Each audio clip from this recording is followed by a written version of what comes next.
E a história começa com a história de duas pessoas. E está aqui ilustrado nessa primeira foto, o Robert e a Jane. O Robert, de cá, é da Nova Zelândia. E é chamado para trabalhar como engenheiro em São Paulo, na década de 80. E de lá ele é transferido para a Amazônia, onde vai ali desenvolver atividades também como engenheiro. E lá ele conhece a Jane. A Jane é de uma cidade chamada Carauari. Carauari. Lá no meio da selva. Cidadezinha pequena, bem pequena. E ela é nativa dessa cidade. Ele como gringo, chegando da Nova Zelândia, para estabelecer ali como engenheiro e como tudo mais. E começa um romance entre eles, que precisou vencer muitos preconceitos, porque quando a família dele sabe que ele está envolvido aqui com uma nativa, então a família se levanta com preconceitos e com uma série de coisas. Ele tinha um projeto de sair rodando o mundo todo e precisa abandonar um pouco isso na hora que o amor chega e ele está lá com a Jane, conhecido ali. Eles chegam a se afastar um pouco, ela sofre um acidente, ela é atropelada, precisa passar por transfusões de sangue e eles se aproximam mais ainda depois desse acidente e resolvem ficar juntos. Ela engravida, na foto 2 aí nós temos a Jane grávida, quem está no braço dela não é o filho, é um gato. E ela está grávida. Numa dessas viagens lá em Nova Zelândia, a família Sherman estava fazendo o seu circuito e passou por Nova Zelândia. E eles se conhecem. Na foto 3 mostra aí a Jane grávida com o Wilfredo e a Heloísa, aqui conversando com ela com barrigão. Eles se conheceram. E o sonho do Robert era viver isso que os Sherman viviam. De poder depois, ele compra um veleiro, coloca o nome do veleiro de Jane. E o projeto dele era rodar o mundo com a Jane, com os filhos e com tudo. Na foto 4 nós temos uma cena, que é a cena dos dois, com a filhota, a Cat, a Catherine.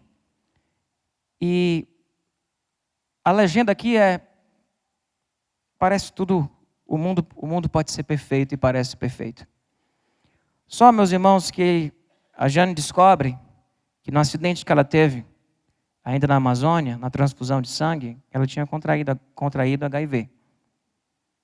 Era soro positivo de HIV. Isso significava o quê? Que ela era soro positivo.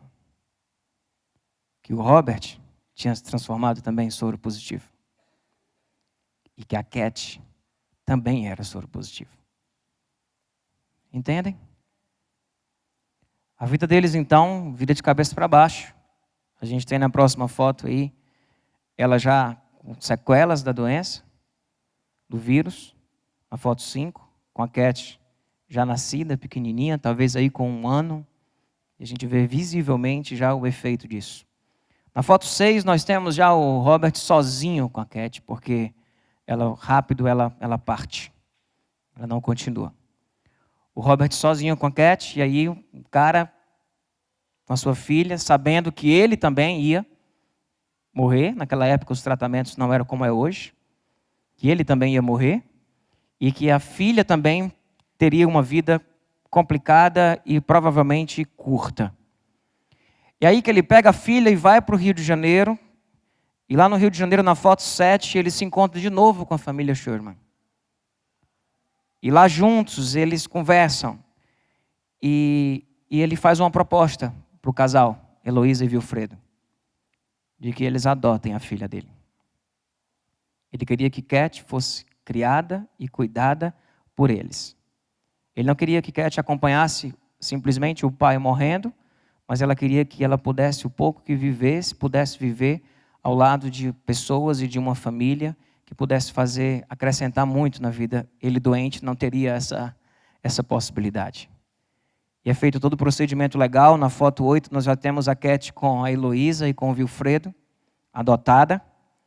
Na foto 9 temos a pequena marinheira já, que faz parte agora do veleiro e da família Sherman.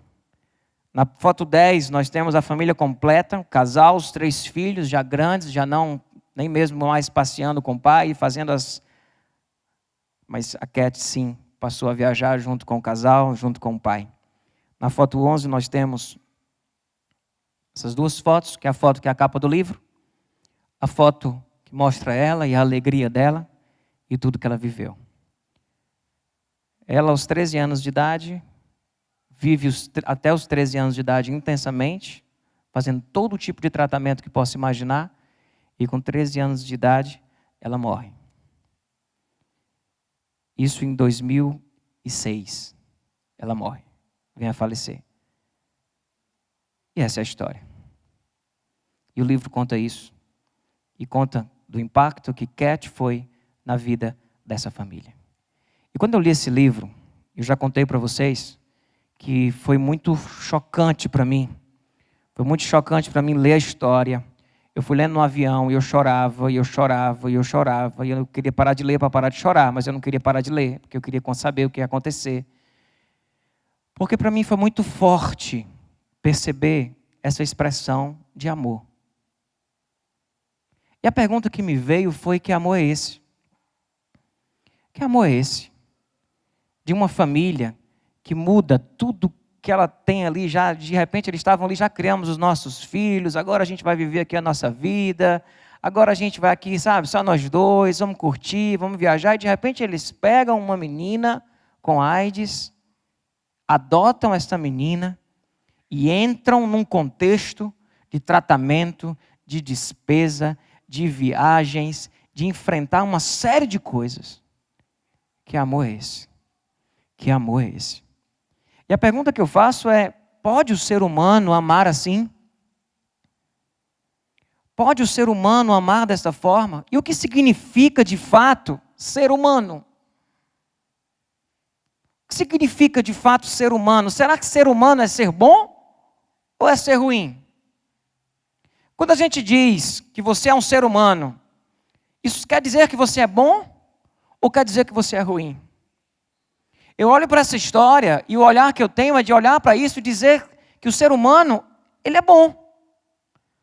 Mas por outro lado, a gente também olha para algumas coisas que tem ao nosso redor, e nós temos mais exemplos contrários do que exemplos como esse, onde nós vamos olhar os jornais e vamos ver um pessoal chamado Estado Islâmico matando as pessoas, cortando, degolando, destruindo tudo, onde a gente vai na história e encontra um Hitler que junta um exército para poder sair, sabe, fazendo uma chacina, matando uma série de pessoas. Nós vamos ver as bombas, as guerras, os aviões sendo jogados, os empresários massacrando as pessoas na lógica do lucro, simplesmente dirigindo sua vida. Uma realidade onde pessoas estão lá sentadas no seu escritório, decidindo onde vão jogar a bomba, e não importa se vai pegar um lugar onde tem os médicos sem fronteira ou não, se vai pegar civis ou não, afinal de contas é guerra, e guerra parece que justifica qualquer tipo de atrocidade. Esse mesmo ser humano, que é capaz de cometer um ato de pedofilia, que é capaz de cometer um ato de estupro, com uma mulher, com uma adolescente, e até mesmo com uma criança. Esse mesmo ser humano. O que é o ser humano? O ser humano é bom ou o ser humano é ruim? Eu não queria fazer aqui uma abordagem nem psicológica e nem filosófica. Eu queria fazer uma abordagem aqui teológica a respeito disso. E o que de fato representa o ser humano. E eu vou usar, meus irmãos, esse espelho como uma ilustração. Nelson, pode acender as luzes todas? Eu vou usar esse espelho como ilustração. Como ilustração daquilo que eu quero mostrar para vocês hoje. A Bíblia diz que nós fomos criados à imagem e semelhança de Deus. Não sei quem está conseguindo se ver aí. Né? Vocês estão se vendo, mas a ideia não é que vocês se vejam não, porque vocês são o próprio espelho. Nós somos o próprio espelho. A Bíblia diz em Gênesis 1 que o homem foi criado, façamos, disse Deus, o homem a nossa imagem e a nossa, conforme a nossa semelhança. Criou Deus o homem à sua imagem, a imagem de Deus o criou, homem e mulher o criou. Nós somos criados à imagem e semelhança de Deus. Sabemos através de 1 João 4,8 que Deus, ele é amor. E que nós fomos criados à imagem e semelhança de Deus. Isso significa que em nós existe o que a teologia chama do imago Dei, o amor de Deus, a imagem de Deus em nós. Em nós que eu falo não é em crente não, é em gente. A gente tem uma mania às vezes de achar que só crente que ama. Isso não é verdade. Gente, pessoa, independente dela ser, creia ou não, ela pode ser um ateu. E essa pessoa foi criada à imagem e semelhança de Deus, mesmo sem crer em Deus, ela foi criada à imagem e semelhança de Deus. E é por isso que pessoas, independente de sua fé, de sua concepção de Deus, elas têm uma capacidade incrível de amar. Porque nós fomos criados à imagem e semelhança de Deus. Só que a história não é só assim. Em Gênesis 3, acontece algo. Em Gênesis 3 acontece algo que muda a história. Nós temos a queda. E em Romanos 5,12, diz que, portanto, da mesma forma como o pecado entrou no mundo por um homem, e pelo pecado a morte, assim também a morte veio a todos os homens, porque todos pecaram. Aí vem o conceito da teologia que diz o quê? Que o homem, tem uma natureza pecadora. O que foi que o pecado fez com a gente? O pecado transformou esta imagem, ele impediu que nós pudéssemos enxergar essa imagem como ela de fato é. O pecado fez isso. O pecado manchou esse espelho. O pecado fez com que nós tivéssemos esse espelho comprometido. E nós ainda somos a imagem de Deus, mas nós também somos pecadores, entende? Existe uma dualidade aqui, sim. Nós somos esse ser que é a imagem e semelhança de Deus, e somos este ser também com pecadores. Isso mostra por que o ser humano o mesmo ser humano pode ter uma capacidade tremenda de fazer o bem e de fazer o mal. Porque nós somos imagem de Deus e nós somos pecadores. Com que lente você tem olhado para o ser humano? Com que lente você tem olhado para o ser humano? Qual é a lente que você tem usado? Será que você tem usado a lente do pecado para definir o homem? E nós temos uma teologia mais não sei que termo que eu vou usar para isso, mais fundamentalista, mais legalista, não sei, uma teologia, tem um nome para ela não, que vai dizer sim, que o homem ele é ruim. Que o homem é ruim, que só existe maldade no ser humano. Quem defende essa teologia chega a olhar e dizer, olha aí, nasceu mais um pecadorzinho. Quando nasce a criança, vai visitar, diz, nasceu mais um pecadorzinho.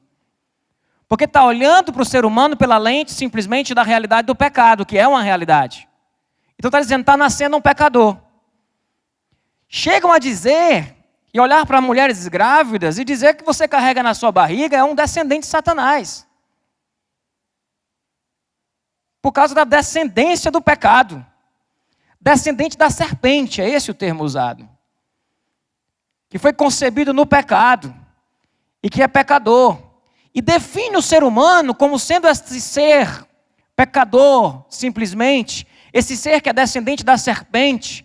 Esse ser que parece não refletir mais, de forma alguma, a imagem de Deus. Isso é verdade em parte, mas não é verdade em absoluto. Existe uma outra lente, que é a lente do imago Dei, que vai dizer o quê? Que esse ser humano, ele é um pecador, mas esse ser humano continua sendo a imagem e semelhança de Deus. E por isso que Paulo vai dizer lá da luta que ele vive, por isso que a gente vai ver uma pessoa que nem acredita em Deus, amando de um jeito que os que acreditam não amam. Interessante isso, né? A gente encontrar às vezes algumas expressões de amor fora dos nossos arraiais de fé, que nós não encontramos dentro dos nossos arraiais de fé. Existe amor fora da nossa fé, meu povo. Porque Deus criou todas as pessoas. E Deus é amor. Existe um potencial incrível em você de fazer o bem, de amar pessoas, de cuidar de pessoas. O ser humano é incrível. Em vez de dizer, olha, mais um descendentezinho da serpente, você pode dizer, olha, mais uma criatura de Deus, a sua imagem e a sua semelhança. Porque é Deus quem renova a vida na face da terra e continua criando homens e mulheres conforme a sua imagem e a sua semelhança. Mesmo que tenham esta imagem e semelhança desfocada, embaçada, por causa da natureza do pecado em nós. Entende? Não é uma coisa nem outra, as duas coisas. E eu encontro muito, sim, uma perspectiva muito pessimista do ser humano. Olhando para o ser humano de uma forma muito negativa, muito só com a lente do pecado. E sabe qual é o problema? É que a maneira como você vê o ser humano determinará a maneira como você se vê. A sua teologia a respeito da definição de quem é o ser humano irá influenciar diretamente como você se enxerga. Porque você é esse bicho. Você é esse descendente da serpente, se é assim que você enxerga. Então você vai andar na rua dizendo que olha aqui o descendente da serpente, perdoado por Jesus, nem vou mais para o inferno, entendeu? Ou você diz, olha aqui, um ser criado por Deus, a sua imagem, a sua semelhança.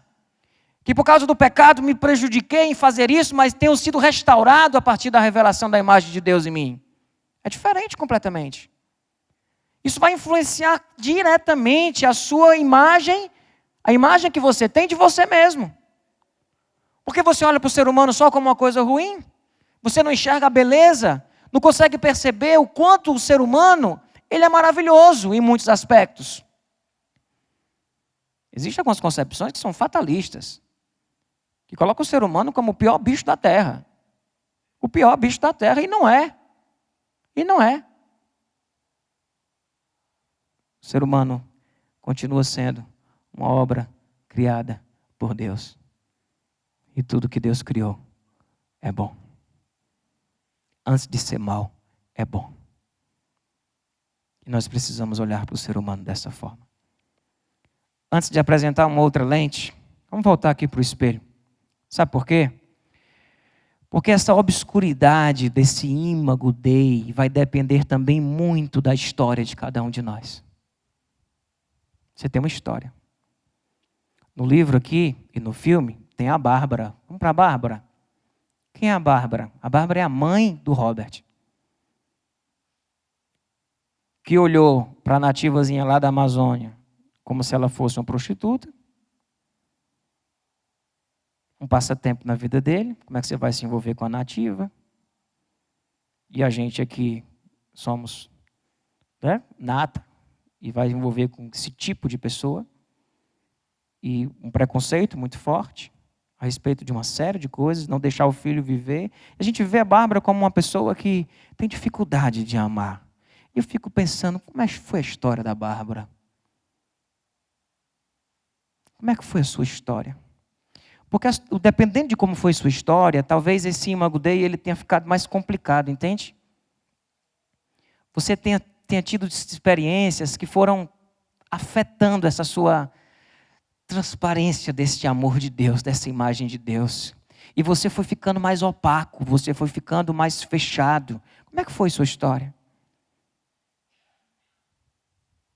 Eu tenho um conceito na minha cabeça de que, e eu tenho nomeado desta forma, de que nós temos amores roubados. Nós temos amores que nos foram roubados. E quanto mais você sofreu deste assalto, os amores que foram roubados de você, mais você vai ter essa imagem manchada e a dificuldade de amar e de viver essa imagem de Deus.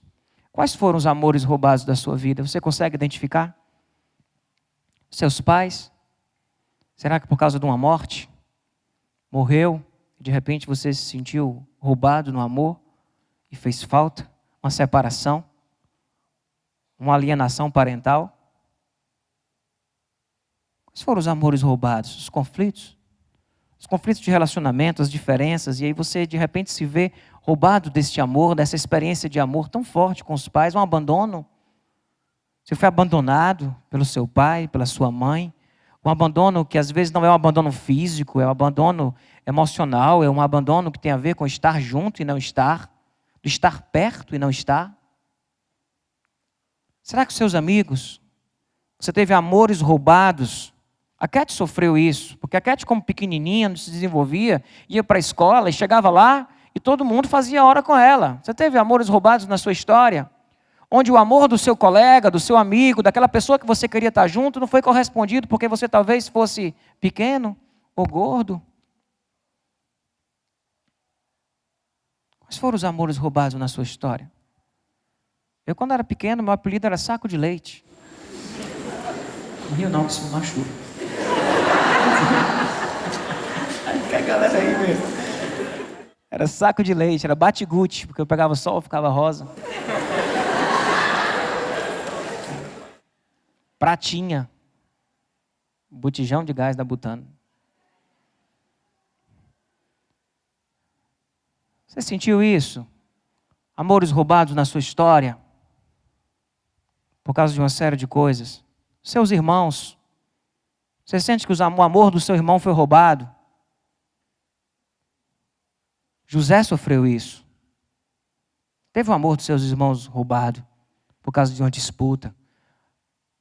Jacó e Esaú tiveram isso, por causa da falta de habilidade de uma mãe, que não soube alimentar a amizade e muito mais alimentou a disputa e a competição entre eles. Entende?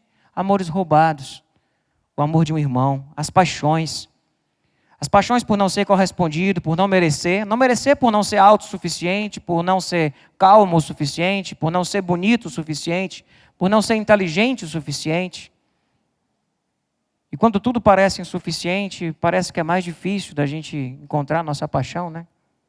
No mundo que define esse conceito de suficiência. Seu casamento, será que foi um amor roubado na sua vida? Por você ter amado demais, por você ter errado demais, por você ter bebido demais, por você ter amado demais? Esse amor lhe foi roubado? A nossa história, igual da Bárbara, nossos amores vão sendo roubados e nós vamos tendo mais dificuldade de refletir essa imagem de Deus, desaprendemos a amar. Será que o amor dos seus filhos foi roubado por ter trabalhado demais, por ter farreado demais,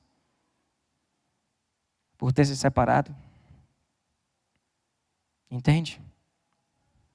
E aí sabe o que acontece? Sabe o que isso vai dar, meus irmãos? Nas nossas inseguranças, nas nossas compulsividades, nos nossos bloqueios, na nossa falta de habilidade em se relacionar, de perdoar. E isso vai nos tornar pessoas frias, amarguradas, pessoas insensíveis. Nós adoecemos. Adoecemos porque nos foi roubado aquilo que era essencial para sermos humanos. O amor. E alguns continuam com um balde colocado debaixo da cisterna, da fonte do pai e da mãe, esperando que um dia jorre e não vai jorrar. Está esperando que aquela pessoa que você queria que respondesse a isso não vai responder. Está buscando nessas fontes do amor, o abastecimento do seu amor e não está conseguindo, porque essas fontes parecem que são secas. E digo para você que está aí atrás de um amor de um irmão, de um amor de um pai, de um amor de uma mãe, de um amor de um marido, de um amor de uma esposa, que talvez você nunca tenha esse amor. Porque talvez do lado de lá tem uma outra pessoa com amores roubados também, agindo de forma tão doente e não permitindo com que essa imagem fosse refletida. Nós adoecemos e perdemos a capacidade de amar, de refletir a imagem de Deus em nós. Adoecemos. Mas sabe de uma coisa, meu irmão? Jesus veio para os doentes. Jesus veio para você. Mateus 9, versículo 11, 3 diz: perguntaram aos discípulos dele: por que o mestre de vocês come com publicanos e pecadores? Por que o mestre de vocês come com pessoas que são tão pecadoras, que são tão cheias de defeitos, tão cheias de travamentos, de bloqueios, com pessoas tão insensíveis? Por quê? Ouvindo isso, Jesus disse: não são os que têm saúde que precisam de médico, mas sim os doentes. Vão aprender o que significa isso, desejo de misericórdia e não sacrifício. Pois eu não vim chamar justos, mas eu vim chamar pecadores.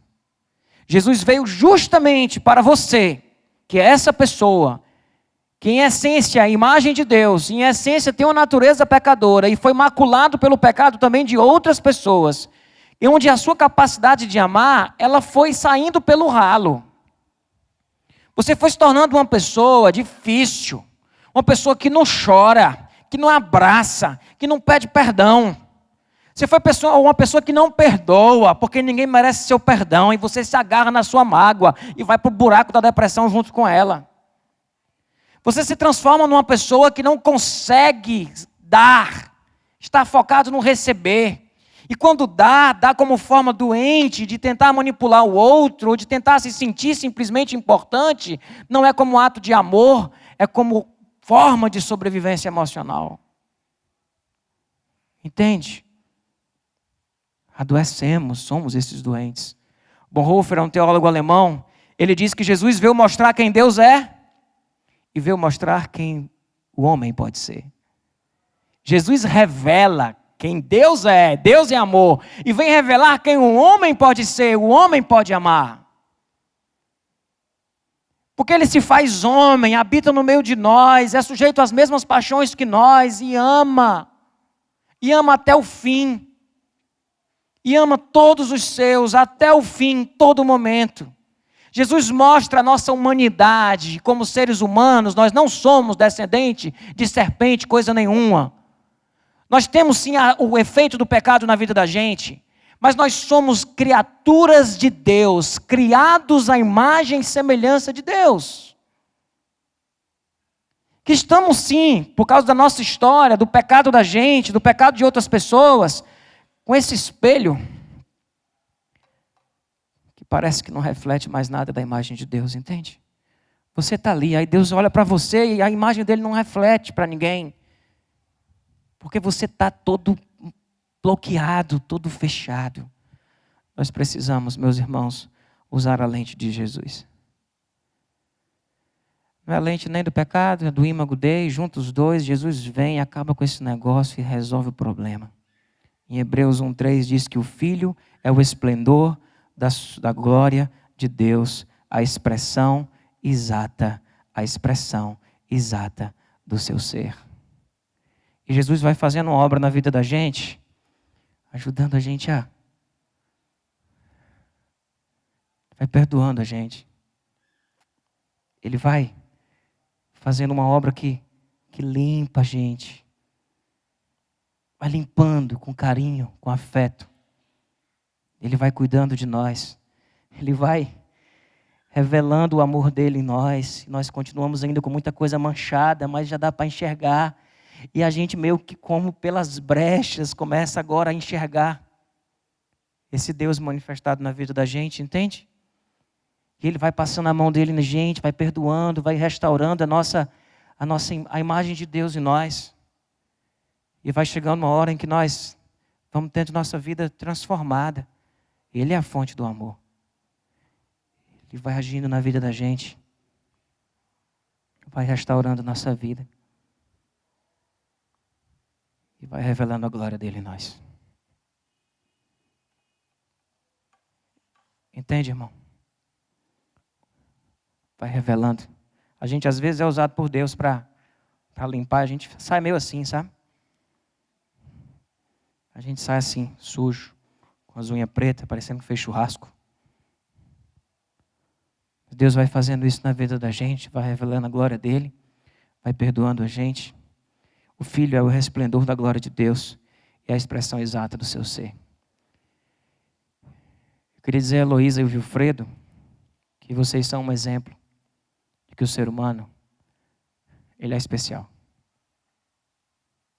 Vocês são um exemplo de que o ser humano é capaz de fazer coisas incríveis. E a minha explicação para isso, Heloísa e Vilfredo, é que vocês são criados à imagem e semelhança de Deus. Independente da fé de vocês, eu nem sei qual é a fé de vocês. Nem sei. Mas Heloísa e Vilfredo, Vocês são criados à imagem e semelhança de Deus. E é por isso que vocês são tão especiais e conseguiram fazer algo tão incrível na vida dessa pequena. Amém, irmãos? Cada domingo a gente vai revelar um segredo. Porque os segredos precisam ser revelados. Existem segredos que nos aprisionam. Existem segredos que não nos deixam viver o amor. E o segredo de hoje é que você não precisa ser assim, do jeito que você é. Você pode ser melhor. Você pode amar de verdade. Você não pode dizer, esse negócio de cuidar de gente, de abraçar gente, eu não sou assim. Eu não sou assim. Você não precisa ser assim tão insensível. Você não precisa ser esse ser que não abraça, que não fala, que não externa. Você pode ser diferente. Existe uma imagem de Deus em você que Cristo quer revelar, que Cristo quer manifestar na sua vida. E você pode ser diferente. Você pode ser melhor. Você pode amar. Amar de verdade. Mas sabe o que a gente precisa? Pegar o balde da gente, tirar ele dos pés dos nossos pais, dos pés dos nossos irmãos, dos nossos amores roubados. Precisamos colocar este balde aos pés da cruz. E dizer, Jesus, me abastece do amor que me foi roubado. O Senhor é aquele que pode restituir o amor na minha vida. Não importa se eu não fui abandonado, não importa se eu fui abusado, não importa se eu fui rejeitado, não importa. Existe um amor que me alcança. E é debaixo desta fonte que eu vou colocar o meu balde. É debaixo desta fonte que eu vou abastecer o meu coração. É debaixo dessa fonte que eu vou abastecer o meu coração. Amém, irmãos? Pode ser diferente. Você pode amar. Você não precisa ser assim. Você reconhece que você é um doente? Tão difícil a gente reconhecer isso, não é? Tão difícil a gente reconhecer que a gente é doente. A gente reconhecer que, pai, eu não sei amar. Eu travo. Eu não sei expressar. Eu sinto, mas não consigo colocar para fora. Eu sou travado. Eu não recebi. Porque não recebi, eu não consigo dar. Aí Jesus diz, filho, eu estou te dando. Eu estou restituindo o amor roubado na tua vida. Para restaurar a beleza do amor que há em ti. Amém? Baixa tua cabeça. Nelson, apaga aqui, por favor. Coloca isso tudo diante de Deus. Essa música a gente vai cantar. Ela diz que as fraquezas que há em mim, elas podem ser vencidas no poder do teu amor. Vamos cantar.